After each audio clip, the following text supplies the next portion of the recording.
उनके पास एक ये वीडियो है और वो वीडियो के कारण ही मुझे ब्लैकमेल कर रहे हैं। ये सब पीछे से ले गए, डीवीआर ले गए, मोबाइल ले गए। पुलिस प्रशासन से निवेदन करता हूँ कि मैं आपकी जांच में पूर्ण सहयोग करूंगा, जांच बिल्कुल पारदर्शी रहे और मेरे जीवन की संपूर्ण संपत्ति का 70% अन्नू मीणा के नाम है।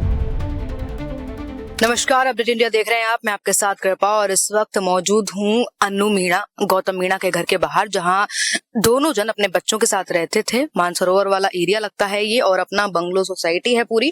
और इस सोसाइटी में इनका ये 25 नंबर मकान था और जो फिलहाल बंद है, पुलिस की सील लगी हुई है। और बताया ये जा रहा है कि गौतम मीणा फरारी पर चल रहे हैं, यानी कि गौतम मीणा की लोकेशन, जो एग्जैक्ट लोकेशन किसी को नहीं पता कि गौतम मीणा कहाँ है आखिरकार।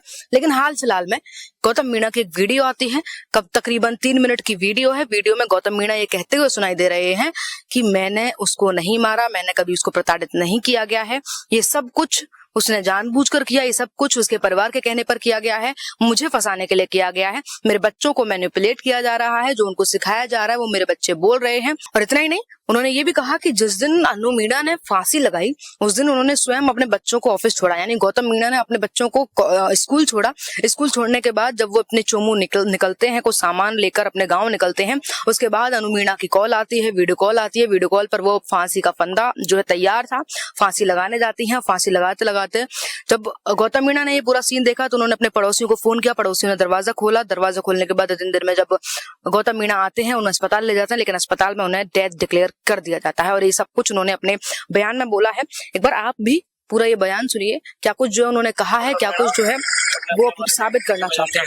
गौतम मीणा, और मैं अपने बारे में ये बयान करता हूँ कि 7 अप्रैल को बच्चों को मैं खुद छोड़ के आया था। बस में बैठा के आया था, 8:30 बजे तक वॉक करके, और ऑफिस में बात करी थी काम है कि नहीं है। और फिर अन्नू की परमिशन से मैं कुछ सामान लेके घरेलू चोमू का जो प्लॉट का कार्य चल रहा था उस पर जा रहा था। रास्ते में अन्नू का 2 बार मेरे पास फ़ोन आया कि वापस आ जाओ, वापस आ जाओ। और मैं चोमू पहुंचने ही वाला था, तब मैंने उसको मना कर दिया कि मैं चोमू पहुंचने वाला हूं, तो वापस नहीं आ रहा। तब उसने व्हाट्सएप पे मुझे वीडियो कॉल करा, तो मुझे नीचे से वो चुन्नी लेके ऊपर गई। जब मैं उसको खूब समझाता रहा कि टू पीऊ, और मेरी कसम खूब दिलाई उसको और खूब उससे निवेदन करा, लेकिन वो नहीं मानी। तो मैंने तुरंत फ़ोन काट के इंस्टेंट मेरे पड़ोसी दिग्विजय जांगीर जी को फ़ोन किया और उनसे निवेदन किया कि जल्दी से आप गेट तोड़ो, कैसे ऊपर से नीचे से, अभी कुछ नहीं हुआ है, वो ऐसे करने जा रही है। और उन्होंने गेट तोड़ने में थोड़ा समय लगा दिया, इसलिए वो मैं उससे बचा नहीं पाया। मैं वापस चोमू से यू टर्न लेके मेरे घर पहुंचा, हॉस्पिटल लेके गया उसको। वहाँ हॉस्पिटल ट्रीटमेंट की ड्यूरेशन उसको डेथ डिक्लेयर करी। पोस्टमार्टम में मैं उसके साथ रहा। और मेरे स्कूल को बच्चों को भी मैंने छोड़ा था। उनके पास एक ये वीडियो है और वो वीडियो के कारण ही मुझे ब्लैकमेल कर रहे हैं। उन्होंने खुद ने मुझे बॉडी दी, अंतिम संस्कार करे। अंतिम संस्कार में ये एक दिन ये आए, बाकी आए नहीं।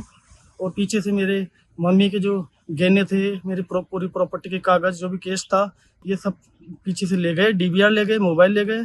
और बच्चों को 7 अप्रैल से मेरे से बात नहीं कराई, उनको मैनिपुलेट कर रखा है। वो जो बोल रहे हैं वो बोल रहे हैं, वैसे ही वो बोल रहे हैं।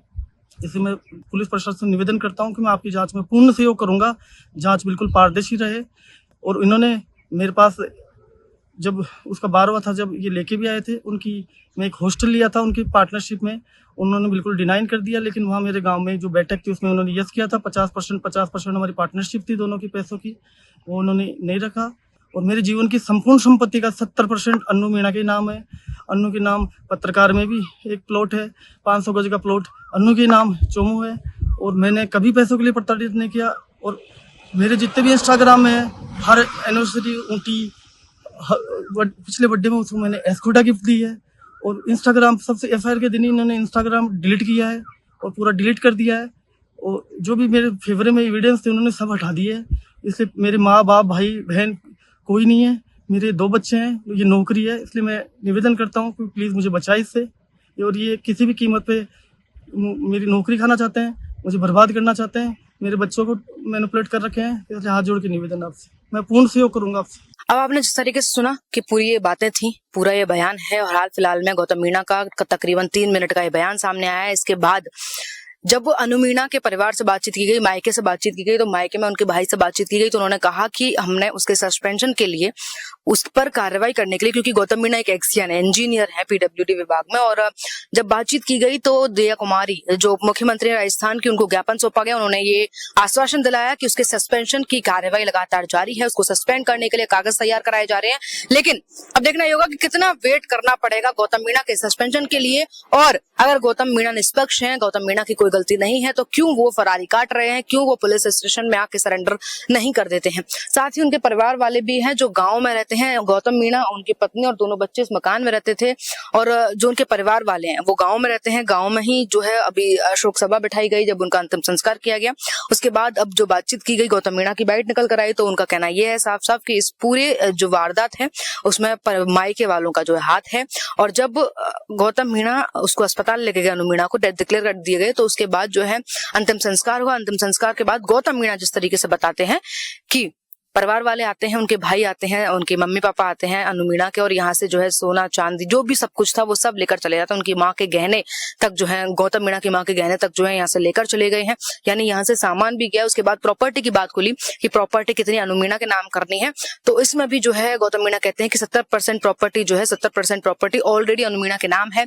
बैठक में भी ये तय हुआ कि 50-50% प्रॉपर्टी बांट दी जाएगी, लेकिन उसके बाद वो जो है खारिज कर देते हैं, यानी मांग को ही खारिज कर देते हैं अनु मीणा के परिवार वाले। अब देखना ये होगा कि कौन सच्चा है, कौन झूठा है, और इस पूरे केस में कितना और अपडेट आना सामने बाकी है। क्योंकि एक तरफ गौतम मीणा है जो फरारी काट रहे हैं, और लेकिन उनका अचानक से बयान आता है कि मैं निष्पक्ष हूं, मैं पुलिस की मदद करूंगा, पुलिस की जांच में सहायता करूंगा, सहायक बना रहूंगा, लेकिन निष्पक्ष जांच हो। दूसरी ओर अनु मीणा के घर वाले हैं जो साफ तौर पर ये कह रहे हैं कि अनु मीणा के साथ प्रताड़ना होती थी, लगातार मारपीट होती थी, जिसके चक्कर में उन्होंने सुसाइड कर लिया है। लेकिन दूसरी तरफ गौतम मीणा फिर से ये कह रहे हैं कि बच्चों को मैनिपुलेट किया जा रहा है, यहाँ से सारा सामान ले जाया गया, और यहाँ तक एक इंस्टाग्राम की बात भी आई है, इंस्टाग्राम आईडी की बात भी आई है। लेकिन ऐसी इंस्टाग्राम आईडी थी जिस पर घर के वीडियोस वायरल होते थे, घर के वीडियोस डाले जाते थे, जिसमें ये साफ साफ तौर पर दिखाया जाता था कि घर वाले जो है कितना खुश हैं, चारों लोग कितना खुश हैं। लेकिन अब वो इंस्टाग्राम आईडी को भी डीएक्टिवेट कर दिया गया है, डिलीट कर दिया गया है। तो अब यानी आपके सामने दो पक्ष हैं, दो पक्षों में कौन निष्पक्ष है, कौन आरोपी है, ये तय करना पुलिस के ऊपर है, ये तय करना कोर्ट के ऊपर है, ये तय करना साक्ष्यों के ऊपर है। अब देखना ये होगा कि गौतम मीणा के इस बयान के आने के बाद 2.5 मिनट का वीडियो, 2.5-3 मिनट का वीडियो वायरल होने के बाद कितना जो है पुलिस पर दबाव पड़ता है, कितना जो है निष्पक्ष जांच होती है, और कितना दिया कुमारी के द्वारा जो सस्पेंशन के कागज तैयार किए जा रहे हैं, दिया कुमारी जैसा आश्वासन दे चुकी हैं कि जल्दी सस्पेंड किया जाएगा, कितनी जल्दी ये कार्रवाई होती है देखने वाली बात होगी। बाकी मामले में तमाम अपडेट्स अभी आ रहे हैं। अपडेट जानने के लिए बने रहिए मेरे साथ, देखते रहिए अपडेट इंडिया। मैं आपके साथ कृपा उपाध्याय।